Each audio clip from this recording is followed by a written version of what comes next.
Hey, good morning, everybody. So let's get started. We'll have a few people coming in along the way, but we need to be respectful of Ben's schedule here today. Welcome and thank you all for being here. My name is David Edick, and I'm president of the San Diego World Affairs Council. And believe me, I'm really delighted to be here this morning. And it's really wonderful to see you all here. This continues an exciting new chapter in San Diego World Affairs Council programming. This is our second time at this venue. We look forward to having you back on Saturday morning programs. Nice facility. We'll be here again and again through the year, and I expect that this will be a tradition going forward. There are few topics more timely or relevant to our region than the one that we're going to discuss today. Subnational diplomacy is increasingly shaping how cities engage on the global stage. From economic development and trade to climate resilience and cross-border collaboration, cities such as San Diego are no longer just local actors, they're global players. So today's conversation is not just about policy. It's about how regions lead, how partnerships are built across the borders, and how local decisions can have national and global impact. That is exactly the kind of dialogue that the San Diego World Affairs Council exists to foster, bringing together diverse perspectives to better understand global forces shaping our future. We're also grateful to our partners at the Osher Lifelong Learning Institute here at UC San Diego for helping us host and grow this series. I want to introduce Steve. A good friend, a close friend, Steve Clary, retired Rear Admiral, 30-year member of the San Diego World Affairs Council, and a member of the Osher Institute Advisory Council here at UC San Diego. He's going to give a few remarks to us. Thank you, David. Well, thank you all for coming, and welcome to the Osher Institute classrooms. We're very happy to share these. We are here 5 days a week. The Osher Institute is a membership organization for adults over the age of 50. If you look around the audience, those without a hairdresser and those with a little gray hair are probably members. I see some of our stalwarts here. Please reach out to us and learn about this program. We hold classes and lectures twice a day, 10 o'clock, 1 o'clock, right in these classrooms.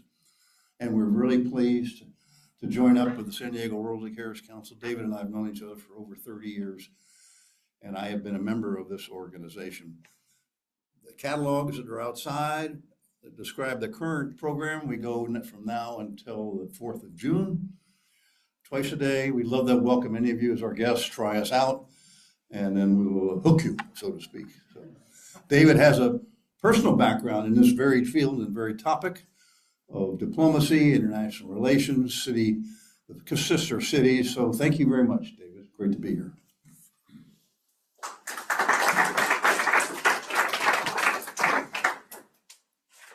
Definitely worth a round of applause, Steve. Thank you for being here today. So now I want to introduce our speaker. Ben Moore serves as Chief Global Affairs Officer for the City of San Diego, where he supports the mayor's international engagement priorities, including elevating San Diego's global status, expanding economic development, and embracing global initiatives.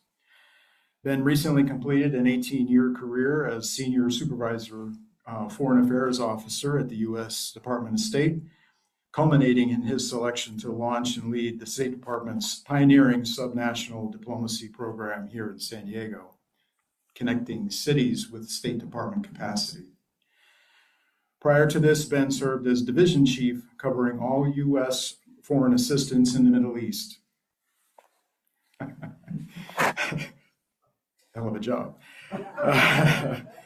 Ben also served as the political unit chief in the Office of Israel and Palestinian Affairs, as well as Stabilization Operations Officer for the Bureau of Conflict and Stabilization Operations, where he supported the Syrian opposition from roles in Turkey, Jordan, and Washington, D.C.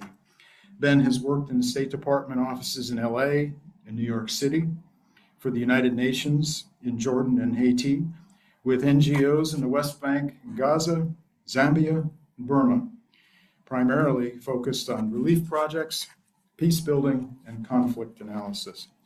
Ben is a Bourne Fellow for Arabic Study and holds a master's degree in international affairs from Columbia University, as well as a bachelor's degree in political science from UCLA.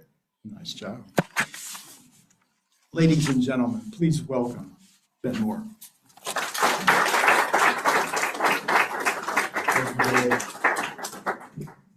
Hopefully this one's working.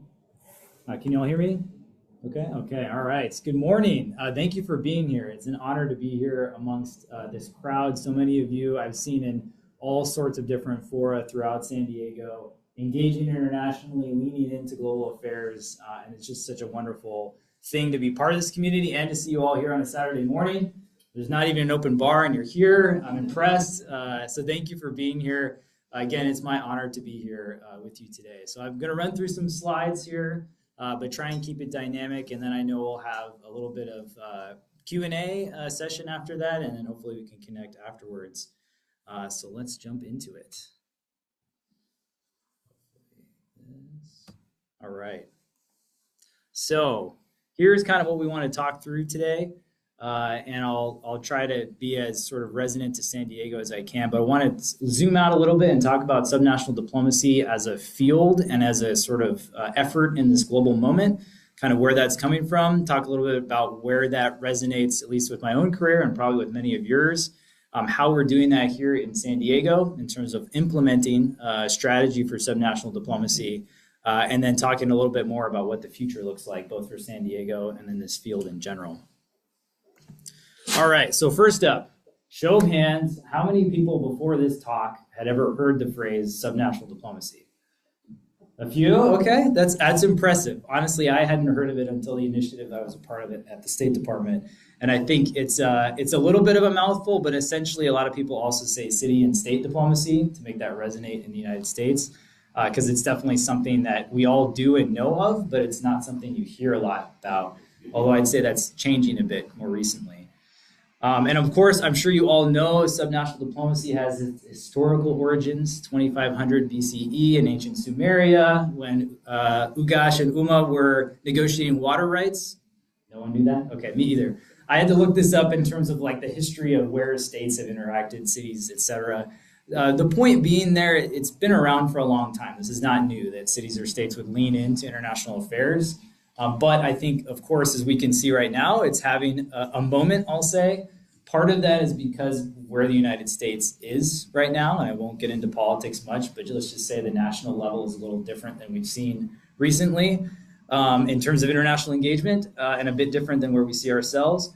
But it's also been something that I think has been manifesting over time, especially in the last couple of decades, for a lot of cities and states leaning into global affairs.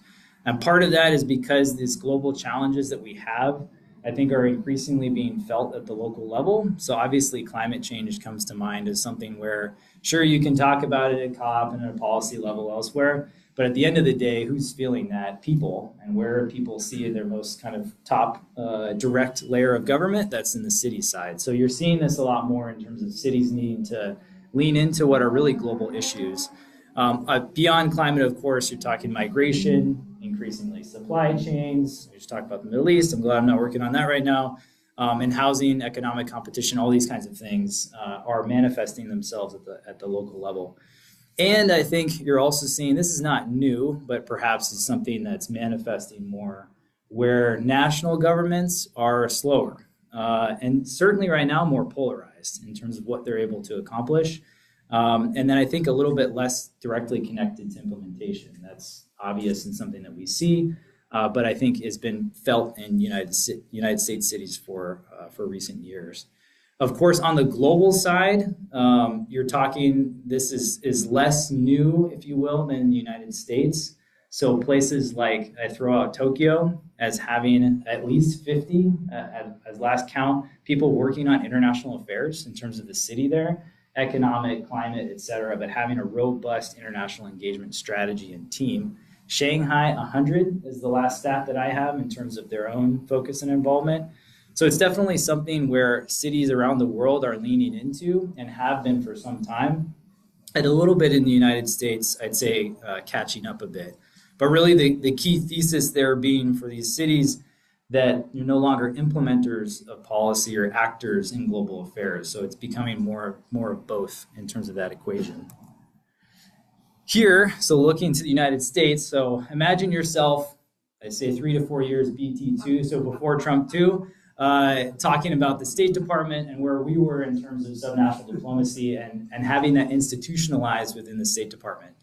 So basically, at that point, this is a few years ago, we actually formed a subnational diplomacy unit in the State Department. And it's something that had been an initiative over years, certain people going to certain cities to advise on international affairs, but never sort of coalesced and organized in one place. So this unit was formed, and the entire idea behind that was that the State Department would have a node for cities, states, counties, et cetera, to come to engage with the State Department, to utilize perhaps some of the resources that we have in terms of our country desks and the expertise that exists there. So many of you know, many of you worked in state, that we have generally people or multiple people who focus on a specific country and they're that country desk. So the Japan desk, the Colombia desk, et cetera. So being able to tap into that as a city is a great value add because you might not have the sort of historical or deep knowledge of that certain country. And then also for our embassies overseas, being able to tap into those. You can find ways to do that. Some of you have done that here through, let's say, our Department of Commerce colleagues who can then talk to Foreign Commercial Service and a particular embassy overseas to support a trade mission. But having more of a kind of insight and inroads into the State Department, our embassies overseas, and our broader foreign affairs structure. This is the idea of having this node. And I would say from that is the program that actually sent me out here, which I'll talk about more in a moment. But the idea there was that we get out and better tell the story of international engagement and really try to reflect on what our cities and states are already doing in this realm.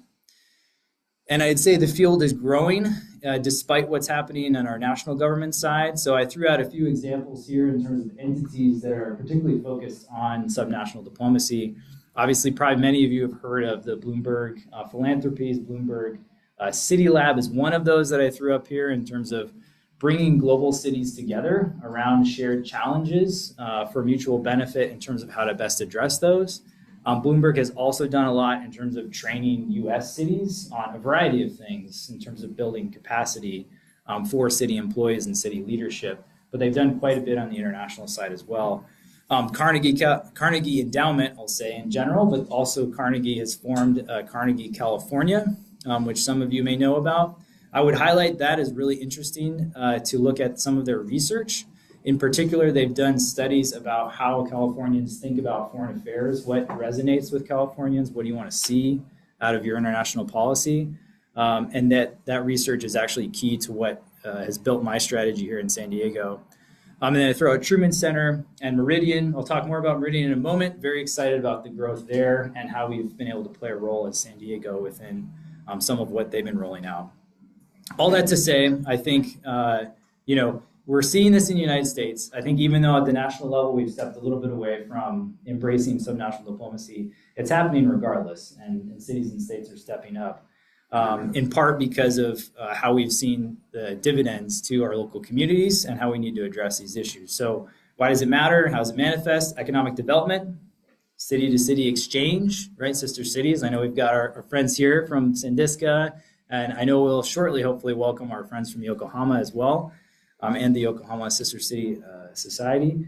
Academic and cultural partnership, right? We're seeing that in a lot of different ways. You see San Diego as an incredible amount of international connectivity that's happening. And then to some extent through multilateral organizations. So I'll talk about this towards the end, but we're seeing cities and states engage in a lot of these global networks. So C40 is an example from the climate space. I'll talk about U.S. Conference of Mayors later. But joining together in a way, it's almost like a UN, but for cities and states, to sort of help work together to counter shared challenges.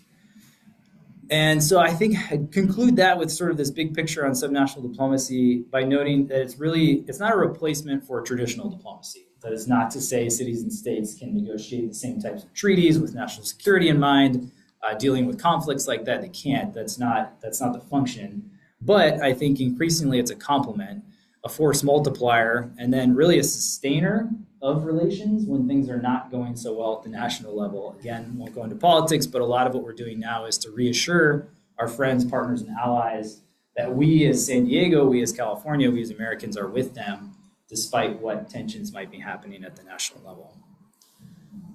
So, just want to quickly pause and think of my own journey to this and how that has manifested in terms of what is most resonant with subnational diplomacy for me. And I think it probably resonates with a lot of you as well. So through what Dave very graciously mentioned in terms of the career trajectory, I feel like overarching for me, it's been an interesting journey of basically going from local humanitarian assistance, working with local communities, seeing that those communities were impacted by national level decisions, wanting to be part of that national conversation and policy, and then coming back now through this role on the local side. And I think it's clear to me in that sense, and what excites me so much about subnational diplomacy is that you have global problems, but it is very clear you need local actors to implement them, to sustain them, and to be pragmatic and sort of rise above the politics at times to actually see a lasting impact that is positive in the world. And so that has been impressed upon me through a lot of this as well. And I'd say it's something that, when you're working with a city overseas, city council, et cetera, you see this in international development work and elsewhere, how easy it is to communicate on the shared challenges and issues that you have when you can get past some of the policy that is somewhat divisive at times. Any Monty Python fans in the room? Probably a few. All right, so they say that you never, no one expects the Spanish Inquisition, right? I did not expect to love subnational diplomacy in the way that I did, and I'm all about it now. Definitely a convert, in part because of that. How much you can make an impact at that local level, feel it, and then take that and extrapolate that to something broader, especially when you talk about these city networks and working together. So I think for me, just reflection-wise, noting many global problems can't be resolved at the national level alone. That's key. We all know that. And that implementation and innovation, really, those happen at the local level. And that's where it's really interesting to see this, I think, manifest in this world of city and state diplomacy. So I'll talk briefly just about this program I mentioned and the reflecting again on the United States focus on this world and how we can best play a role as the U.S. Department of State. We formed this program as a Lewis Local Diplomat Program, which I think will come back someday, but for the moment it's paused. And the idea was to take our diplomats and send them domestically to cities and states in the United States. And the idea there was twofold. One, we support local entities in the U.S. to engage internationally, again, connecting back to embassies, to our desks, et cetera. And the second piece, and this was a sort of loftier goal, but I really like it in my own mind at least, which is that we would come back to the State Department armed with a better understanding about what Americans want out of their foreign policy, such that we could develop, implement, execute foreign policy that resonates with Americans, message it in such a way that shows benefit, right? I think we're seeing a lot of, in retrospect with development assistance, et cetera, that weren't maybe getting to people in the ways that we could be in terms of helping them realize why this is important, but also for the State Department and the broader national security nexus in DC to better understand what do Americans want out of all of this and how does this look to them when we're doing certain initiatives, that kind of thing. So I think a really important thing for both the State Department and for us nationally. So I hope to see it come back. And a small anecdote there, I think Secretary Rubio actually mentioned this program positively to the Senate several weeks after having cut it. So I don't know that it was intentionally cut. I think it was one of those things where if something's new, it's a lot easier to cut than if something has been there for a while. So hashtag government, we've all been there, know how it works. But I think, ultimately, this is a type of role that I see coming back at some point. And it's something that I think a lot of our cities can embrace by just learning from the experience of when you connect their own global strategy with experts, many of which are already in the city, right? How do we better connect those that are focused on international affairs to collaborate, to learn from each other, and then to message. That's a key part of this role, is messaging. Why this matters, why this benefits constituents, why would we do certain things, travel, etc. So, looking now at San Diego, America's finest city, obviously, we all know that. We live it every day. Incredibly global place. We all know this in this room. I think outside of here, you may not appreciate that sometimes. But as we like to kind of rattle off, the 8th largest city in the United States, or the 4th largest economy in the state of California, the largest concentration of military assets in the entire world, a uniquely incredible, proud binational region that does not exist really anywhere in the way that it does here, and a gateway to the Pacific. When you add all of that in, we are kind of, and I see Blaine and the La Jolla Center strategy, we are a strategic city, to borrow your term, and I think that is clear if you zoom out and just look at some of those facts, but it's not always felt as much in the city. That's not always a bad thing. Like I hear a lot, we don't want to be Los Angeles. Hey, I'm there with you. I don't either. But I think leaning into our global connectivity, using that for our collective benefit, and really thinking about how we can be intentional and strategic about our global engagement, not transactional. And I think that's the key thing that I often am trying to think through.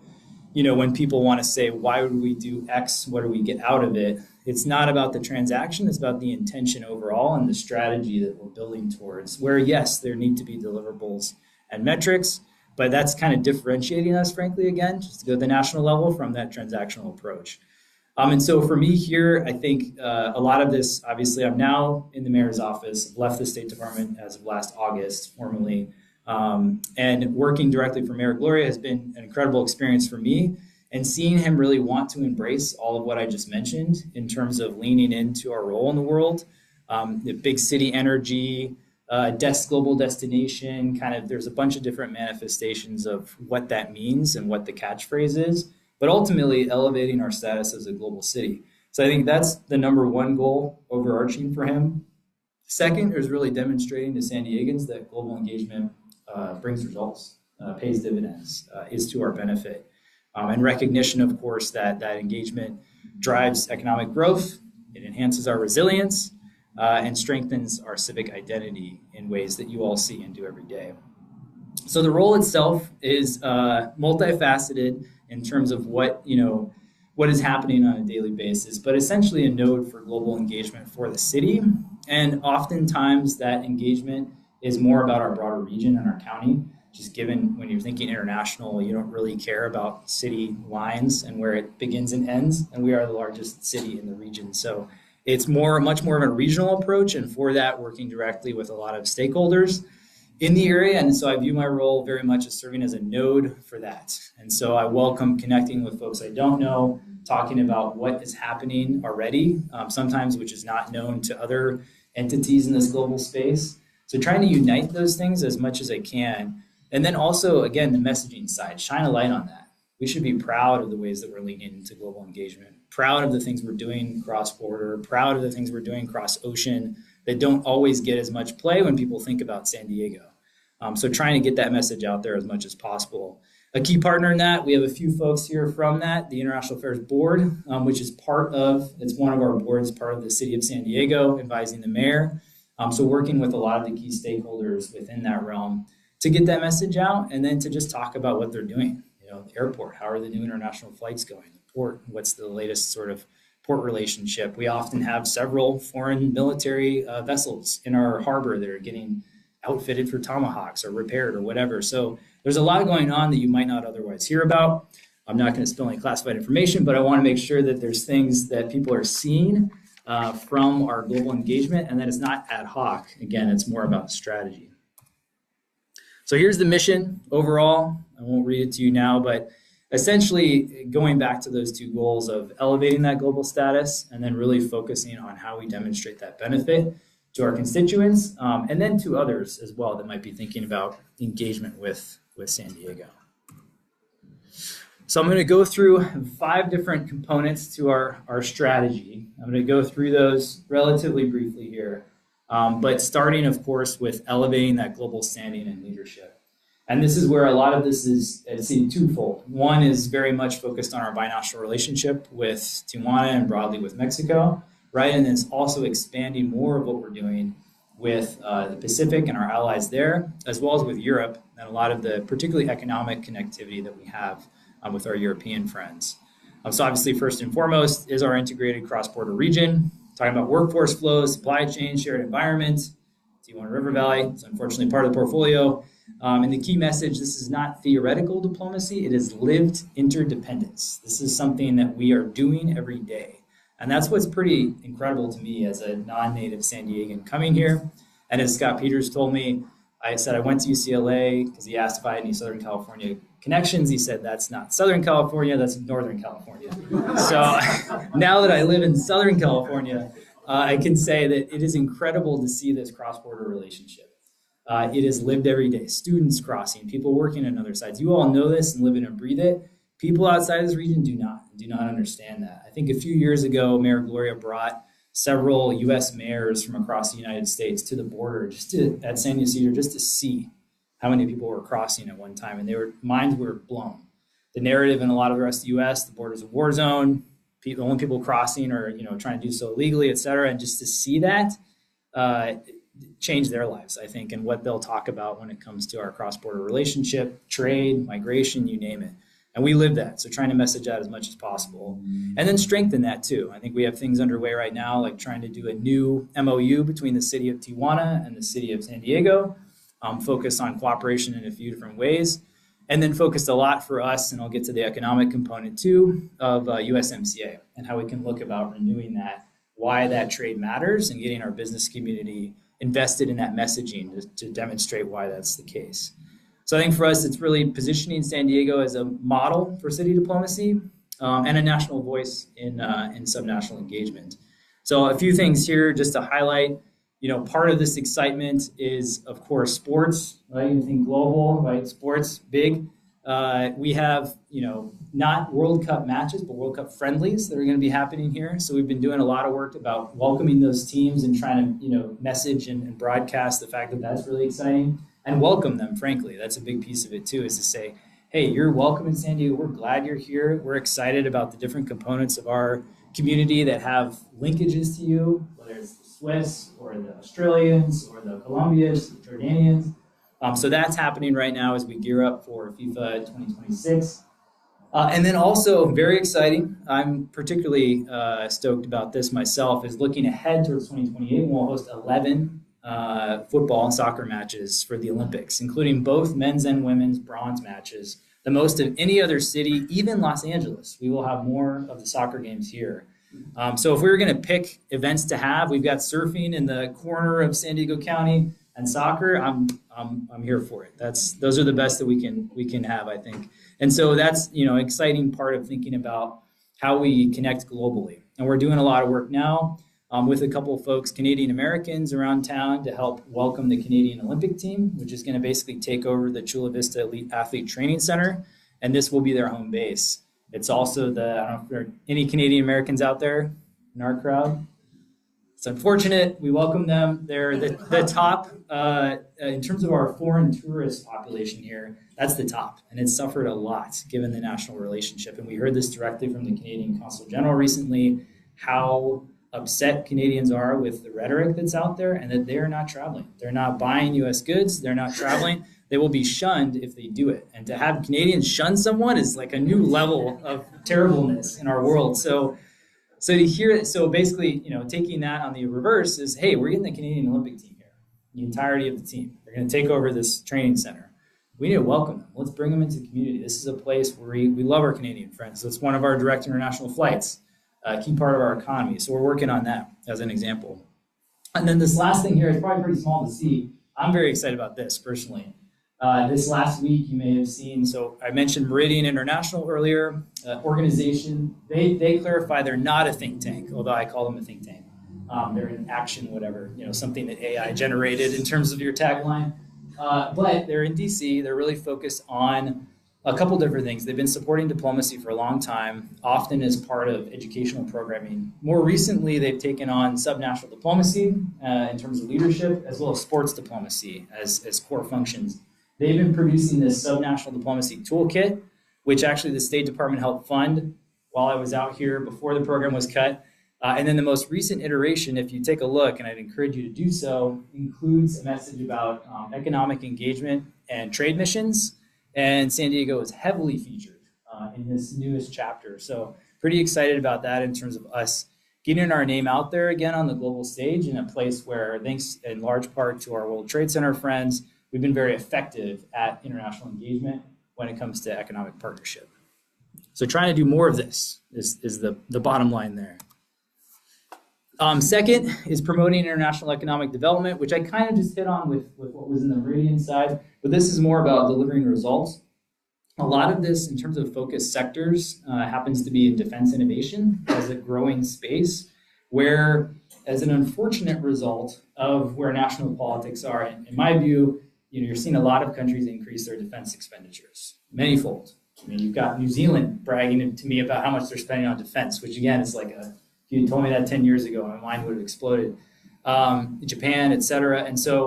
And here in San Diego, obviously we have a very robust defense community, defense innovation in particular. And so doing what we can to link some of that international interest into our defense industry here, complicated a bit by obviously U.S. national security regulations when it comes to this, but a lot of these companies can form U.S. affiliates, that kind of thing, to be part of this.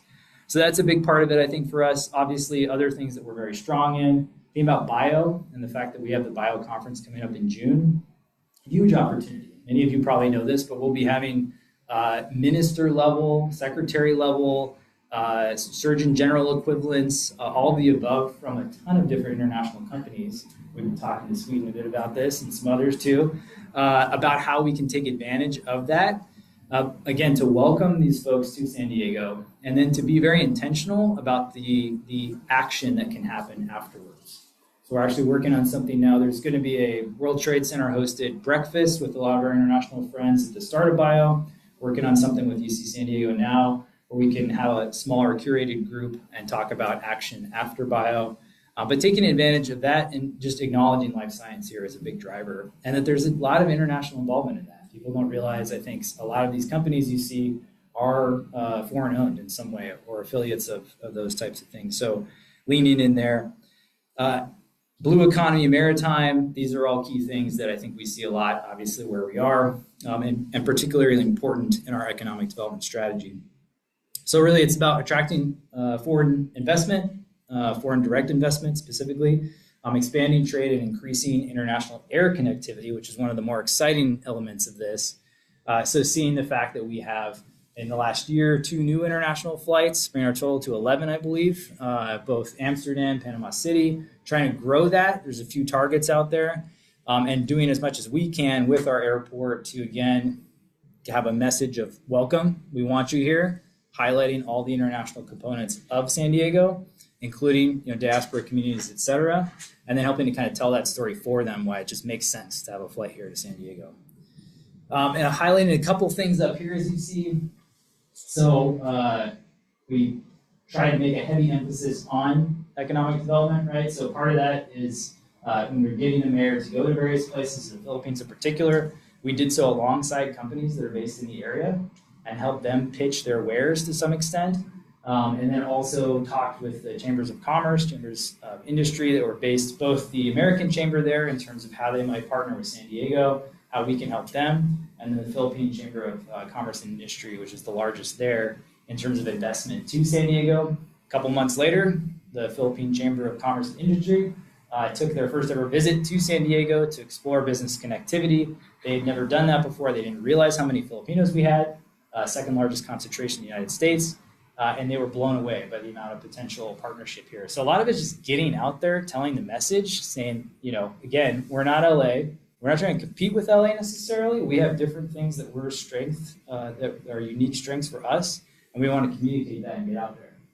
We had a great event with the Japanese consulate recently, the first time they've ever done this Japan Business Forum in San Diego. The idea is twofold: Japanese investment here, American investment there. Great conversation. The Consul General wore a Padres hat, so he knows his audience. He's a good guy. And we're having a lot of engagement with them as we're building up to a trade mission to Japan in September with the World Trade Center. So defense innovation up there is actually it's the vice chair of the German Air Force. We took him over to Firestorm, one of our local drone manufacturers that's looking at a lot of 3D printing, modular units. He's blown away by that. Had no idea that these kinds of things exist here, so he was telling the story. And then, the last year's trade mission to France, which was a big highlight, and hopefully some of you I know were there last weekend when we commemorated our sister city partnership with Marseille, which came out of that and was very focused on economic partnership as sort of a core component to that trade mission.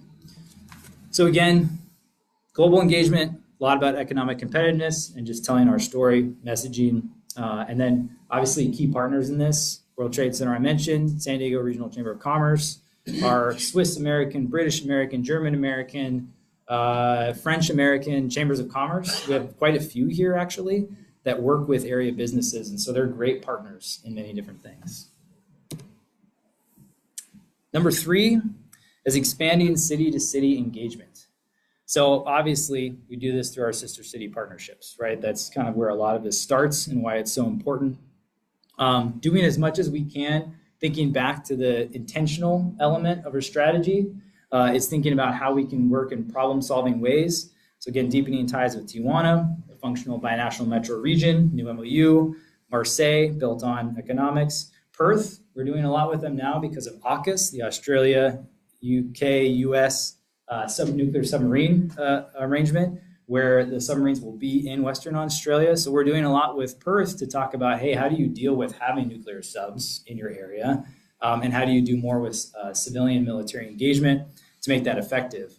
Started to talk with Genoa a bit more recently about maritime partnership. And then Yokohama, which actually we have Stephen here, and I know we'll have some guests from the city of Yokohama, city council actually coming at the end of this talk. So there you go. There's a lot happening in the city diplomacy side.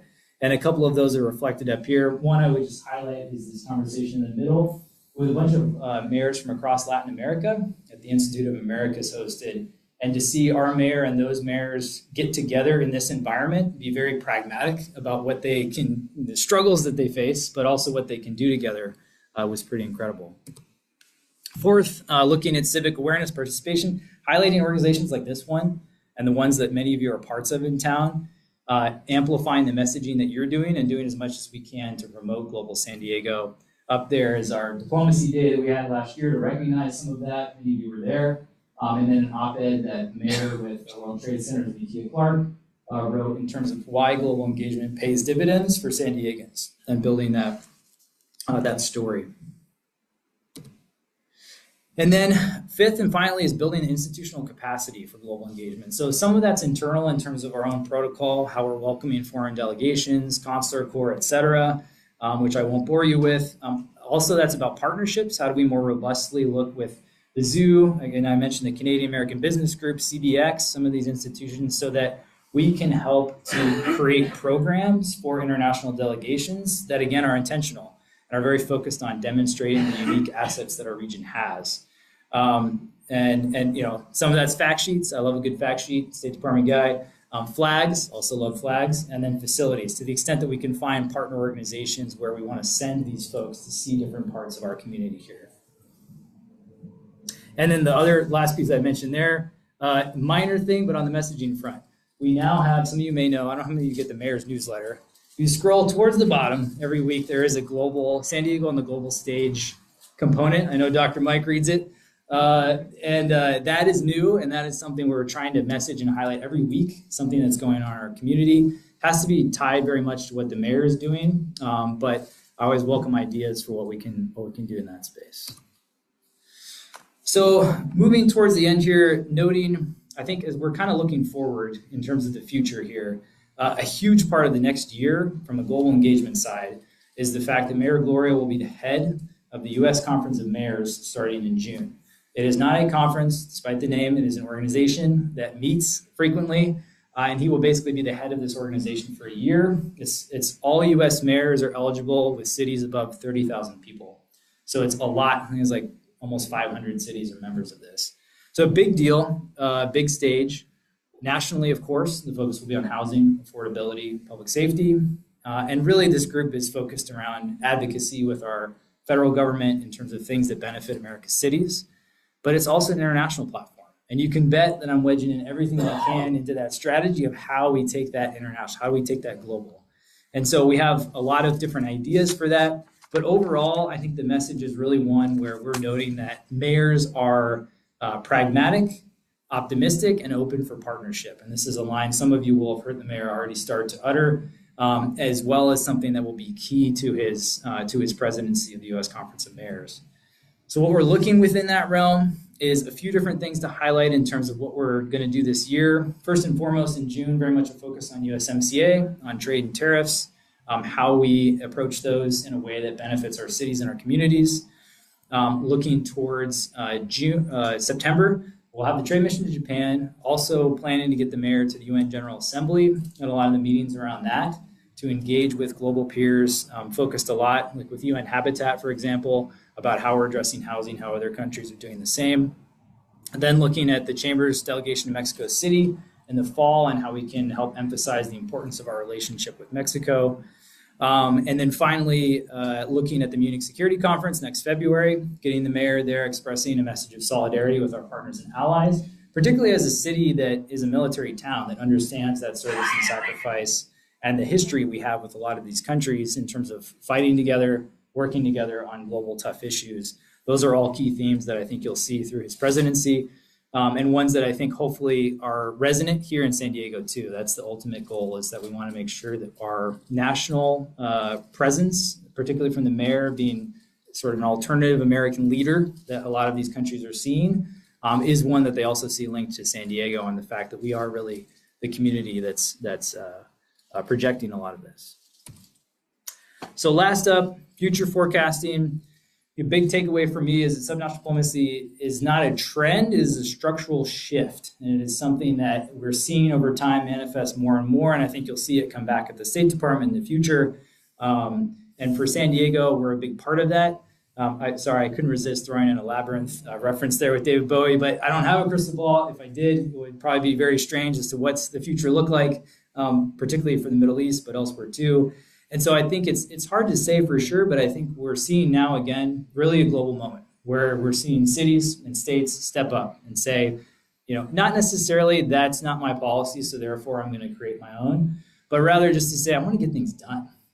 We have issues, we have problems. And I've seen this, it's really interesting for me seeing this with mayors in a way that I've never seen with ambassadors or others, is how much they can connect just by knowing the other person's a mayor, saying, yeah, you've got to deal with all those random constituent things. You've got to fill potholes. You got to keep police on the streets. You got to balance all these things. You got to get stuff done. People, there's not a, when you're talking to, let's say you talk to the president, there's a pretty big gap between what they do and what you see every day. I'm not talking about gas prices right now, but like other things that larger picture policies, right, that you hear about. Whereas you're talking to someone like the mayor, they're living and breathing and walking the same streets, paying rent in the same city, et cetera. And so there's just this connection point that is really interesting, fascinating to see, that I see when these mayors connect overseas. So more of that, being able to sort of communicate and commiserate in many ways, and then collaborate as well in terms of what the future looks like. So final thoughts for the audience, say traditional diplomacy, as I mentioned, is always going to matter. It always has a role, will continue to.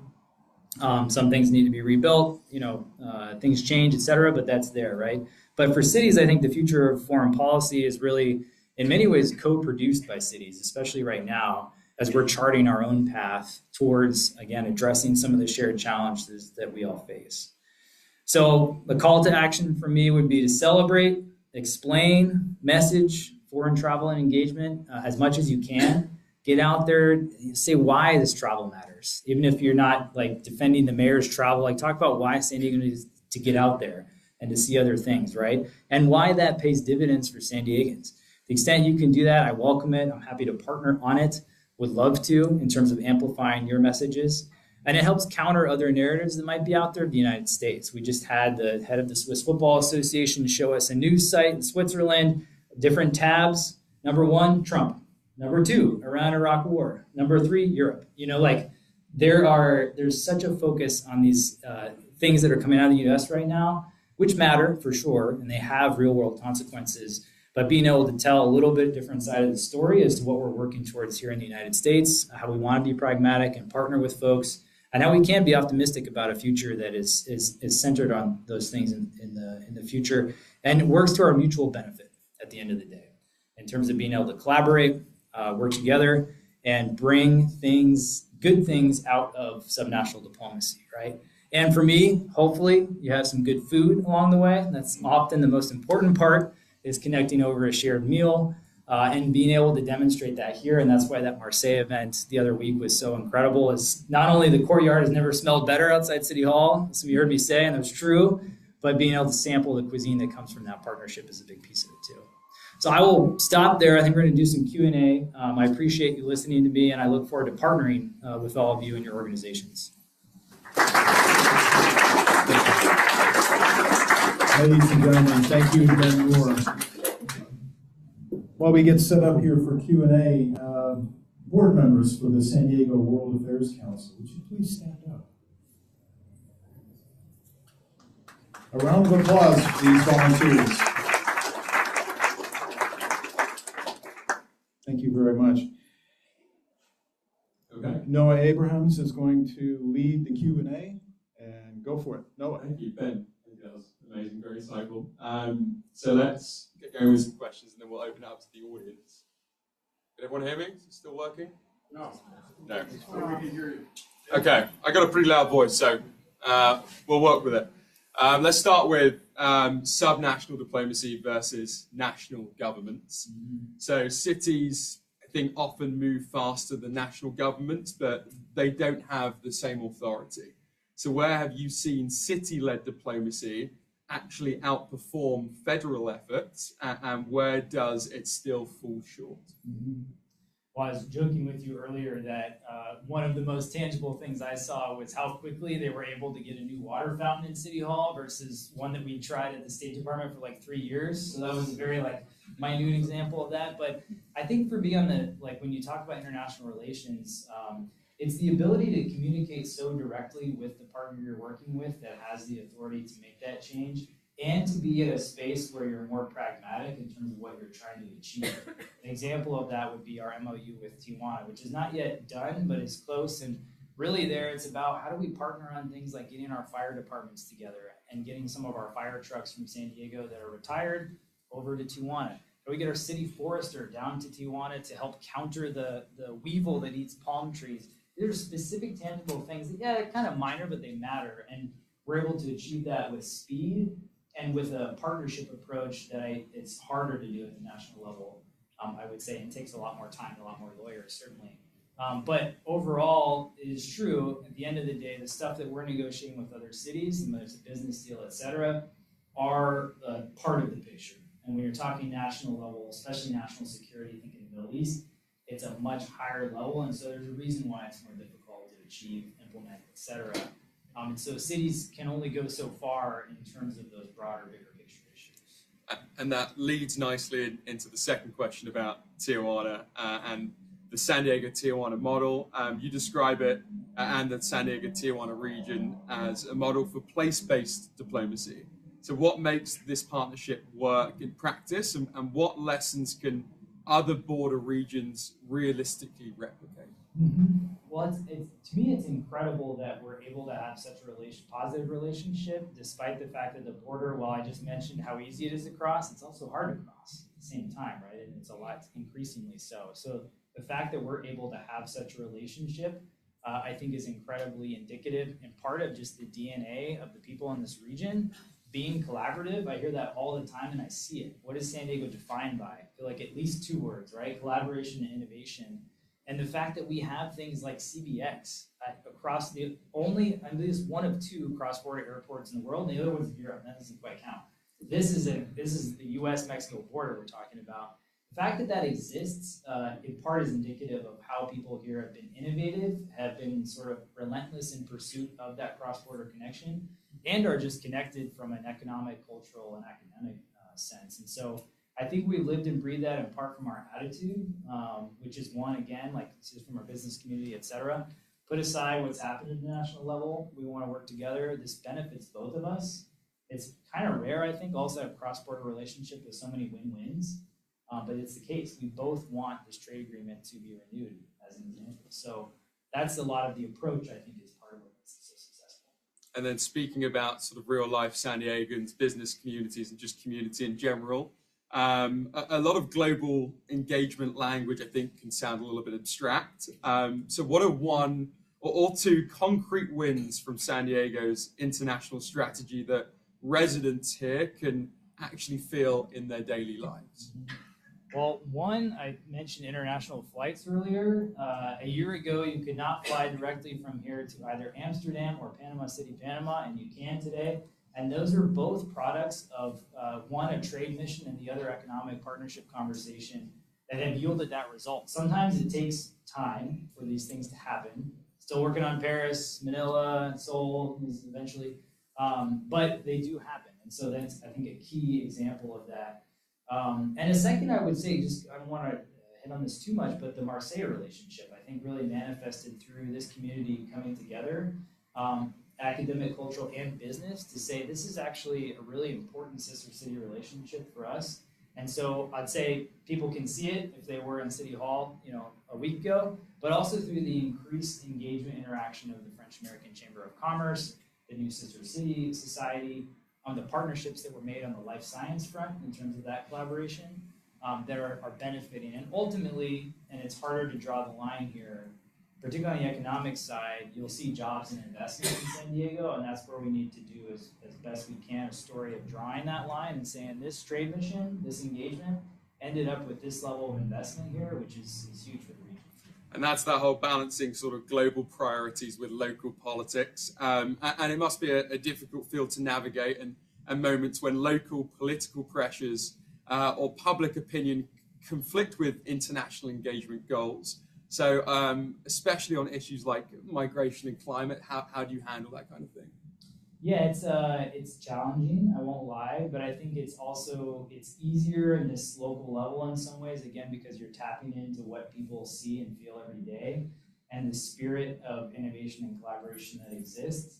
I think at the city level, it's much easier to get past the rhetoric. Not to say there's not political discussion in City Hall, it's rife with it, but it's a little easier to get past that and say we have a common objective. We both live in this community, for example, and we want to see a certain thing progress. We want to see a certain population, welcomed, recognized, et cetera.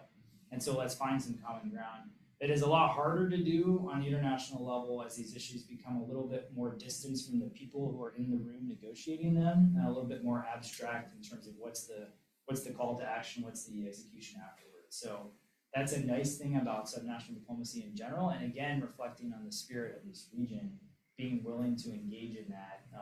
Next week, the One SD initiative that the Burnham Center is launching, really focused on the fact we want to bring our communities together, is a part of that. Is a part of that spirit here that you don't see everywhere. I think it's something for us to be really proud of. One more before we open up to the audience. So a personal perspective from you in terms of you've worked for the state level, you've worked for the city, you spent nearly 2 decades in the State Department. So what has most surprised you about sort of shifting from national diplomacy to city level diplomacy, and what does each level misunderstand about the other? Yes. Yes to that, all the above. I think in terms of the misunderstanding part first, I think on the national level, and I can say this having been there myself, we didn't think that much about why cities mattered, frankly, and I'd say this candidly, like it's more of when you're in that realm, particularly when you're in, look, anywhere you are is a bubble, right? City Hall is a bubble, I recognize that. DC is a bubble, an embassy is a bubble. There's recognizing the fact that you don't know everything is hard and humbling in many ways. At the national level, you wouldn't think that much about engaging with a city or a state. You'd say, I'm going to engage with the federal government, particularly when you're talking international, right? Because I want to talk to the decision makers, power brokers, that kind of thing. And so I think it's important for this to understand how much of a role cities and states play in the implementation of whatever you're going to come up with. You got to have somebody to execute at the end of the day. And so I think the importance of that implementation and then the feedback model, which can only go so far. You can't have everyone voting on every single policy, but thinking about gathering information, consulting with cities and states, especially those that will be most impacted by a policy, is an important thing. At the city level, it's understanding what the heck our federal government does. And I came in, everyone still thinks I work for the CIA. There's a lot of conversation like, what is, I say State Department, they think state of California. They're understanding why the national side matters in almost the reverse way, right? Like you get it in terms of legislation, brings funding, brings policy that you adhere to or benefit from or detracts from yours. But in terms of the role that our executive branch plays in executing things and doing things is very just not understood. And so trying to demonstrate why that's important, and then just the collective messaging piece across all of that, right? Need to do a better job with the federal government, explain what we do and why, and then a better job at the city level of kind of doing the same, but also thinking about how that connects to something broader through something like the U.S. Conference of Mayors or through engagement with the State Department, et cetera, in a way that we can actually work together and rather than sort of work in two different siloed parallel tracks. Amazing, thank you. So let's open it up to the audience. We got a question over there, gentleman over there. Thanks, Matt. I think we're going to get a microphone to you. Executive Director of Alliance and Consumer Strategy. But I want to ask you, you mentioned how your role here in San Diego has shifted from being a State Department employee to a city employee. I'm curious, what resources were lost that reach back to state as you transition from a federal role to a local role? And how can San Diego, the resources endemic in San Diego, kind of backfill that to support you? That's a great question, Wayne. I think pretty significantly in terms of the benefit of having that back channel to State Department. I mentioned our country desks earlier. So like every other week, I'm meeting with people from a variety of different countries, right? As many of you are. And so in the State Department world, when I was here in that realm, I could reach back to our desk for Canada, our desk for Japan, our desk for Korea, and say, hey, what are some of the top issues with the national relationship right now? Are you aware of any particular initiatives where San Diego-based companies play a role? That kind of thing. And you had, in the State Department, an expert on that, and then by nature of the embassy as well, wouldn't always provide the most like timely response in terms of like, hey, city guy, we'll give you this stuff. But at the same time, there's so much knowledge there to tap into that now is very difficult to do, not being State Department and not having that subnational diplomacy office. It'd be one thing if I left state but still had that office as a node. Doesn't exist anymore. So I think to some extent, what benefit me sort of selfishly most is connections with all of you, and that I know that you're working on a particular country or issue, and when I know that someone's requesting a meeting with the mayor or there's an engagement with that country, I can tap into that and say, here's the collective picture. This is not just like what we want from this thing. But here's some entities to connect with. So the expertise factor in terms of background, but also in terms of the action that's happening. So we can make it, this is the biggest thing, it's not just a photo op, right? But something that leads into partnership beyond that. So I'd say I'm hopeful in the future that State Department does reorganize this kind of subnational node, because I think tapping into our nation's diplomats is such a value add for our cities, provided that both see the benefit of doing that. And some of what I would do is also talk to them about how the engagement went to sort of help contextualize whatever implementation or policy was going on. And some places found that very intriguing and others not as much, but I think generally there was an appreciation for getting a little bit more context of how that country is representing itself at the local level. Thank you. Question there at the front. Go ahead. Al Shinnigan, OSHA Lifelong Learning. Thank you for a very interesting talk. A couple of questions that are related, I think, in some way. Do you find that our airport here is a limitation in any way with regard to subnational diplomacy? We've talked a lot about delegations coming, international travel. You've alluded to a couple of international flights.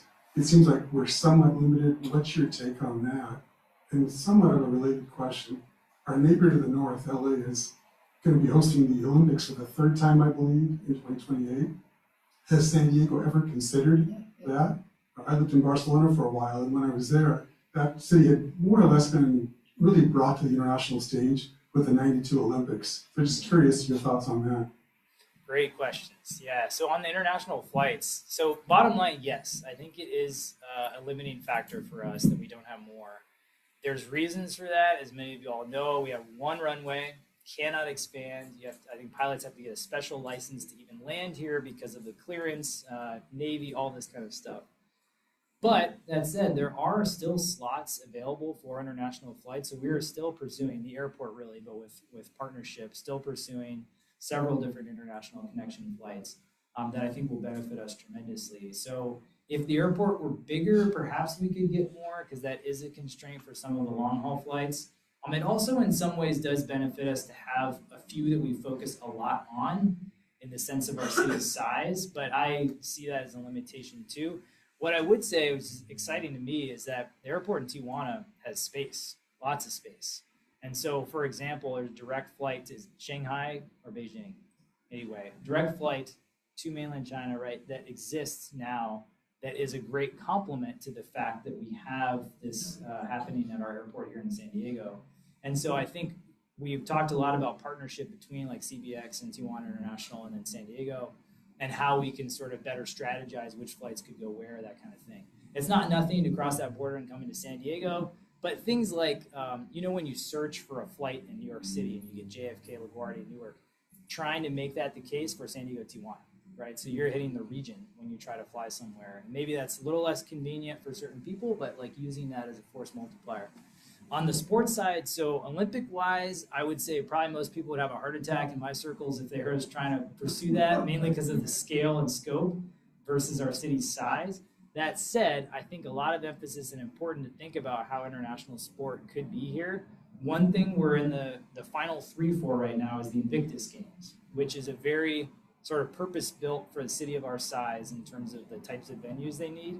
So this is for kind of wounded warriors. This is like the Olympics there, right? So 25 countries or so, much more sort of feasible logistically.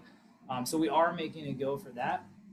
And then trying to do a bit more as you're seeing like NASCAR happening on Navy bases, WWE in Petco Park, Olympic soccer that I mentioned, chipping away at that, which is going to take time, but I agree that's a great way to put our city on the map. I think Mark Neville, the head of Sports San Diego, he referenced when we made the Olympic announcement, he said, people will forever know Snapdragon Stadium as where the Olympics took place. That was so cool to think about that. And so getting our name out there, leaning in more to being that global city and a sports town, I very much agree with. I think we have a question down there. My name is A.J. Rassi. I'm a new member of World Affairs Council, and I'm also the founder of Rassi Institute in San Diego. Does the city of San Diego have any vision about the getting global cultural villages? Because it seemed to me that San Diego have global engagement in global stage. Does the city have any vision of the global position as global cultural village in the future? And do you mean that as a formal model or more generally? I'm not as familiar with that as a formal model. In my mind, I'd come back to like the international cottages in Balboa Park, where a lot of our communities have presence and sort of help showcase some of the unique things about their culture. And then also, of course, through our Sister Cities Association and some of those partnerships. Beyond that, I'm not aware of what more could happen. I think, in my view, a lot of what we can prioritize now is uplifting those groups, messaging in terms of amplification of those, referencing ourselves as a diverse global city, and doing that as much as we can to help sort of welcome folks. So I'm happy to talk more about a specific initiative in that realm, but I think those two institutions, I mean, the cottages themselves, incredibly unique when you think about U.S. cities, having our own little kind of UN there is a huge, unique thing to be proud of. So that's where my mind goes to. You know, your mic is not working because you're moving back and forth. Oh. And about 50% of the time, It's not working. Maybe It's not on. Sorry about that. Oh, come on, you have to come on. Let's swap it out. All right. It's better. So a question from this gentleman. John Sequeira from OSHA. Just a quick question on on how San Diego's subnational diplomacy either competes with, complements, dovetails with, or with similar efforts at the state level. You mentioned the Munich Security Conference, for example, where I know Gavin Newsom was Right. this past year. You got him and Mayor Gloria there. Is there any coordination, or are we talking independently? There is coordination. I won't say it's always perfect. That's just the nature of the game.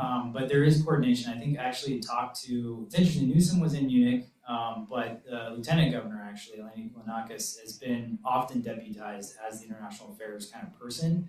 And she actually has a great former Foreign Service officer, Evan Reed, is her advisor.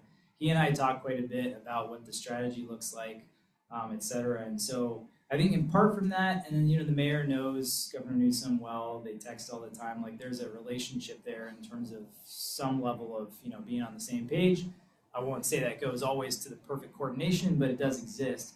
And so I do think we could be doing more in terms of how we can partner with the state on things to generate that for California.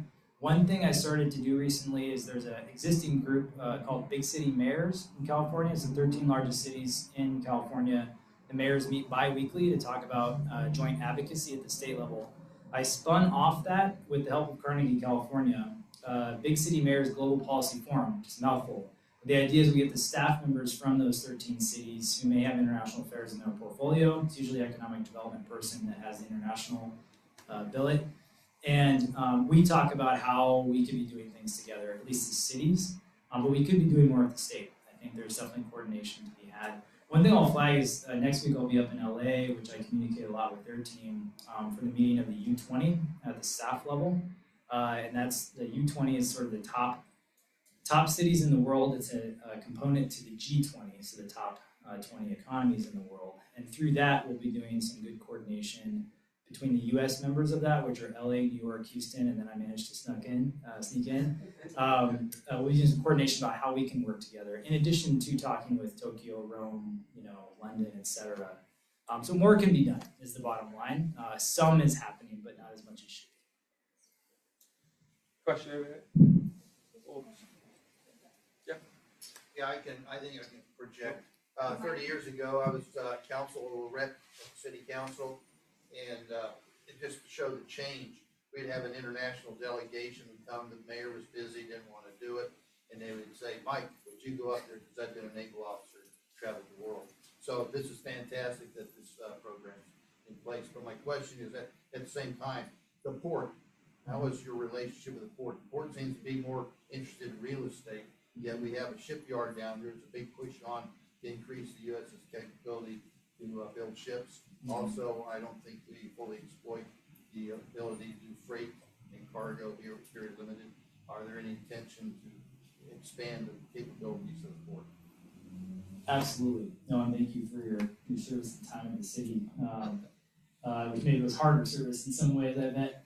But I think, yes, to the answer to your question on the port side. So one piece of that is that the port, the airport, and the city are the joint license holders for the World Trade Center license. And so we work very closely with the World Trade Center when we plan our trade missions. I'd say we could be doing more along the same lines. We do try to partner on those trade missions and think about ways in which our maritime business and then our just like sister port connections could be brought out more. I think we're actually going to have a lot of that focus in Japan, whereas we didn't have as much of that focus in Marseille. But I believe that that's something that we can work a little bit more on. I know there's a couple of people there that I work with in this space. And I think some of the constraints that they're under in terms of space, et cetera, to your real estate point, seem to be top of mind often. But there is a fairly robust focus on getting out, at least to international conferences and talking with counterparts. And actually, I mentioned Genoa earlier as part of this next Breakbulk conference that they're going to in Rotterdam. I'm arranging for the Port of Genoa to meet with them and just kind of talk about how they're both approaching certain things. So, yet more can be done. We are in conversation with them, but I think that is an area for potential growth in the same way that the airport could be with more routes. Just thinking about on the port side, how unique our port is. I think it's the only full-service shipyard on the West Coast, incredibly green as ports go, having a lot of blue technology, incubators, et cetera. There's a lot to pull on from there that we could be doing more with, and then telling the story too. So, question there. Hi, Spencer Burrows. I'm on a working group with Blaine at the La Jolla Center for Pacific Strategy. So we're looking at the Tijuana River crisis right now, and you mentioned the USMCA. And I'm aware that there's a number of our California legislators, Padilla and Alvarez, in particular, who are pushing for elements of the USMCA to directly address the river crisis and to make that a key part of that, the USMCA. Is your office supporting that movement, or is there a better way to push addressing the crisis with Mexico? That's a great question, Spencer, and thank you for what you are doing with the center. I think we're very supportive. We talked with Padilla's team directly about this a few months ago in terms of how to best integrate that Tijuana River Valley component to USMCA, being sensitive of sort of the balance between pressure and partnership that all of this is under right now, knowing that at the end of the day, we want to see USMCA continue. But we also want to make that work better for our communities, and part of that is injecting as much as we can with regard to funding for, support for, and implementation of the minutes that have been signed, et cetera, for the crisis. So I think we very much support that. I think that's one important initiative, and I do think the federal side is the best way to go about that. It also, I think a lot of people are struggling with how you get to the White House in terms of messaging on certain things, particularly the executive branch controls. So a lot of that is business community. So a lot of quiet and public engagement from particularly the Regional Chamber of Commerce has been one of the best on this, in my opinion.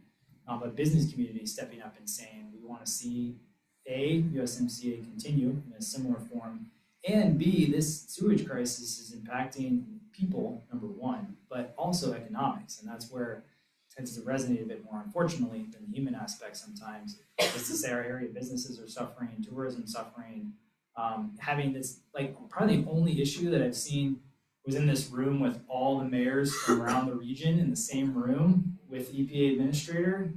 There's nothing that's bipartisan like this in terms of the goal. So, and that's more generally on making progress in the Tijuana River Valley, but specific to USMCA. I think that's a great route to follow. It's one we're advocating for. And it just needs to be done, I think, in conjunction with our business community, helping to reference how this is impacting them. Question, this gentleman here. Thank you very much. My name is Burhan Naka, former UN diplomat, and this is a very timely topic, and thank you for the presentation. Timely because we live in a different world when it comes to international relations and diplomacy, where national governments are taking the back seat, or diplomacy is really facing challenge. So I think this subnational diplomacy could be a good alternative. Also, it's not new in diplomacy. I mean, it has been there for a long time, as you mentioned. Ancient Sumeria. Yes, as you mentioned. Just not to take much time. One area, again, you mentioned it, probably where San Diego is a beautiful kind of city with a nice weather year-round. One area could be probably international conferences, attracting international conferences, working with the UN. Most of the conferences, as you know, take place in big cities like London or New York, where the climate, the weather is not that much interesting, especially for those coming from places where I come from. So I think that's one probably area to look into. And California has history of hosting conferences, including the UN Charter was signed in California back in 1945. So just to see where the city has more comparative advantages and it can be better attractive for the world community. Thank you. Thank you for that. That's a great observation. I think a recommendation, I fully agree. I think we're building up to a few things. One thing I'd flag, this is less on the UN side, but as many of you may know, we're going to start hosting TED, their annual meeting, and they want to make this a year-round in terms of TED discussions next year, which is a huge win for our region. And there will be, if I have anything to do with it, a heavy emphasis on the international component there. And the second piece is taking advantage of all the conferences and conventions that already happen here. So many happen down at the convention center, and you might never know that there's an international representative from country X, Y, or Z, or a foreign official, or whatever it is. They come here because weather's nice, convention center's great, tacos, beer, all good.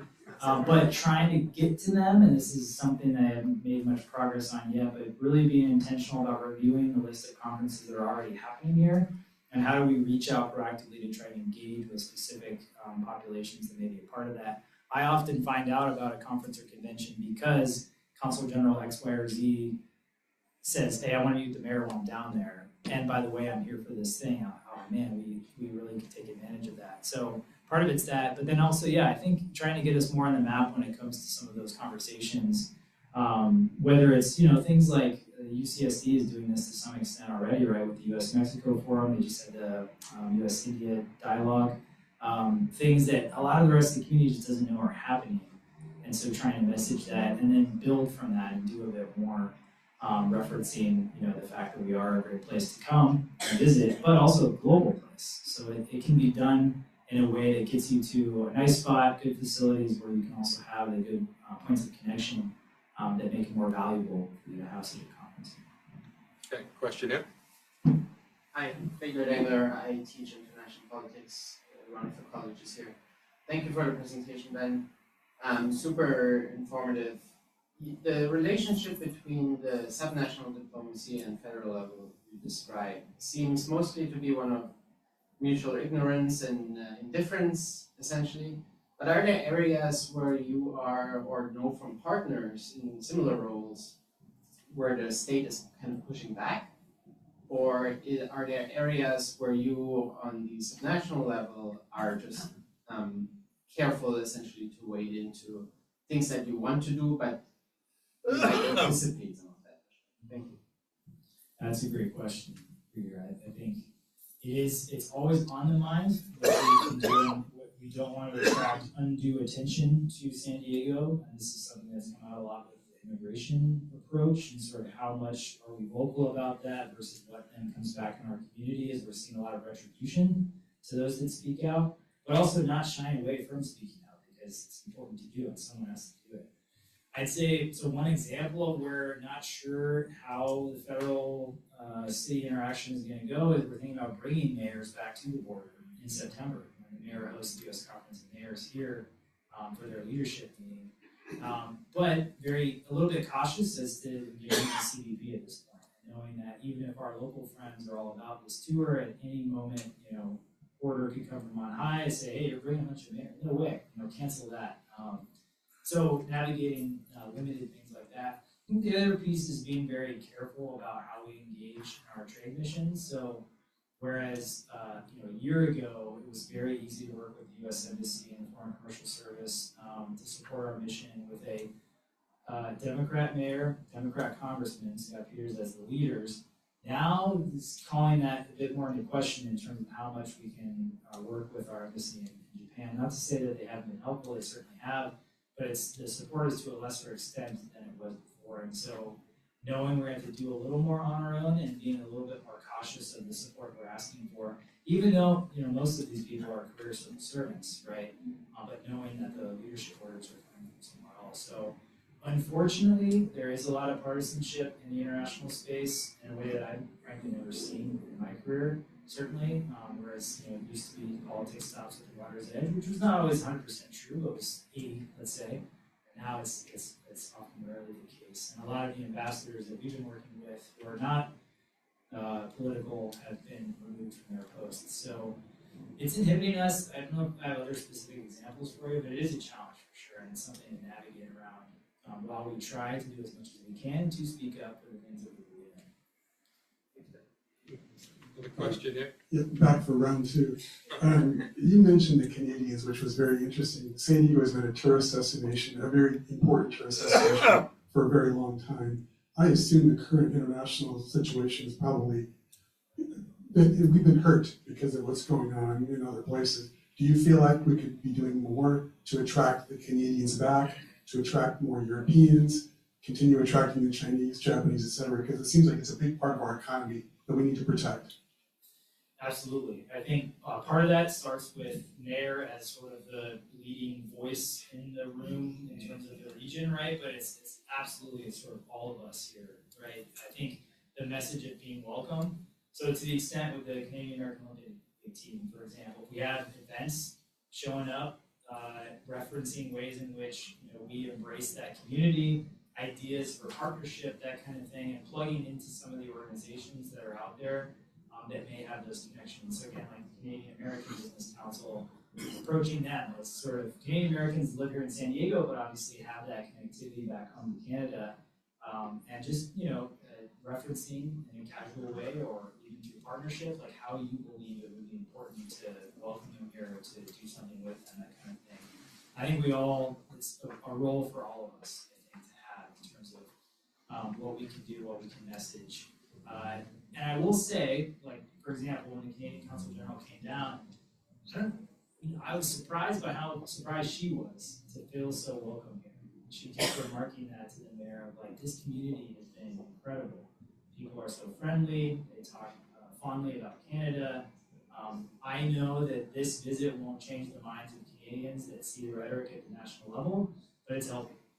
And so the little ways in which you can do that, and again on the messaging piece, to the extent you have social media or whatever, op-eds, noting that this is, we're proud of our international connectivity and want to welcome. Okay. Any other questions? One last question? Yeah, I think we have time for like Two more? Okay. Ben, thank you for your presentation. I'm Michael Chard. You've touched on, and there was a few questions related to the extreme friction that our executive branch seems to insert into our international relations currently. As related to subnational diplomacy and your direct interaction with various groups, how do you overcome that? Because it seems like the negative rhetoric emanating from the United States is at a level that has not existed for a long time. And overcoming that at a city-to-city or city-to-state relationships seems very difficult. Can you comment further on that? Yes, I'll leave up. I want to recognize Mr. Suzuki. Welcome. Coming from, yes. Thank you for being here from the Oklahoma City Council and Friendship Association. One of our most strong, robust, and I think beneficial relationships that we have internationally. So thank you for being here. To your point, it is a challenge, right? I think people see a message from San Diego and from an American mayor as important, but certainly not something that is as broadly applicable or powerful as you're seeing from the national message. That said, it often surprises people. So I've now brought the mayor into two places I flagged. One, chairman of the Joint Chiefs of Staff for Philippine Armed Forces. Going in and talking to him about the shared spirit of service, sacrifice, that mantra, friends, partners, allies, his face was lighting up as he's hearing the mayor talk about this in a moment when he was clearly much more nervous about the national rhetoric and the headlines in terms of will we, won't we, how much will we partner with the Philippines in general with what they're facing there. And so in many ways it's showing up, right? It's like being there in these countries, giving that message, or in the room with the Consul General. They're surprised to hear that. And so I think it's having an impact. Is it huge? I'm not so sure. Second example is in Paris, taking the mayor into the French Foreign Ministry, meeting with their top North America diplomat, who is the one who's advising the foreign secretary on what's happening in the U.S. Should have seen him just scribbling notes as the mayor is talking through his approach to international engagement, et cetera. He's just like eating it up. And that's great in that one moment, but I think about it in my own experience in the State Department is, look, he's gonna then tell his leadership, write a cable or memo, et cetera, about this experience. And so that's more broadly going to resonate in an institution like that. So there's a definite role to play to counter that narrative. And that's something, again, the US Conference of Mayors is going to be a pretty incredible national and international platform. I think in a lot of other countries, mayors, especially US mayors, carry a certain level of authority and cachet that we might not always appreciate here, especially when they're in a role like that, coming somewhere and representing America's cities. And that is where it's incredibly important to tell that story. So I think I see it on people's faces that we interact with. To what extent it is reaching the broader citizenry, I don't know, but I have to imagine it's having that positive impact to some extent. And I think, though, more broadly than just the mayor, it's important to hear from an elected official in that capacity. But it's all of us, again, going back to the messaging side, whether it's LinkedIn, other social media, et cetera, just knowing how proud we are to be a global city, how much we welcome our friends, how these partnerships are enduring over time and not something that will just be cast aside. We won't allow that as Americans to happen. So it's a challenge, but an important one to keep plugging away at. Okay. Ladies and gentlemen, please a round of applause for staying here.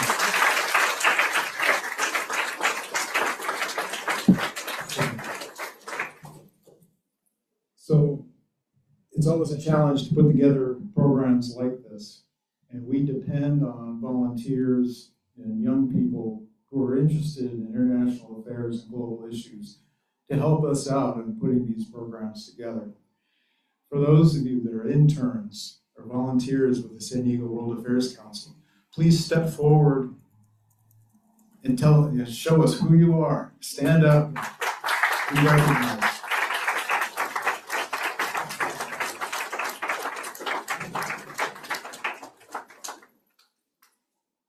So I've been at this international game, this space, for over 30 years here in San Diego. And we have needed this coordinating position for a very long time in terms of messaging, networking, crucial. Here in San Diego, many of us, we really get it. But you look at, from abroad, the bright lights of Los Angeles distract an awful lot, and San Diego gets lost in that. So we can remain San Diego, but we can also tell the rest of the world about what we want them to know about us in terms of commerce, education, cultural. We can do that. We need that voice, and now we've got it. Thank you.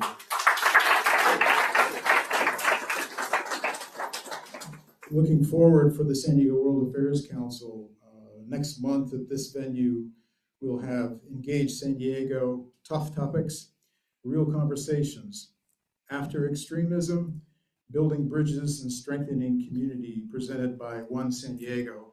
And this is a Vernon Institute venture that we're collaborating with. Also, on June 27th, we'll be holding our annual meeting luncheon. We'll have a speaker from Cross Border Express, an amazing, unique commercial project that links San Diego with the airport in Tijuana, and talk about leverage. That's really a fantastic thing for San Diego. So thank you all for coming out today. Very much appreciated. Again, a round of applause for everyone. Enjoy the day.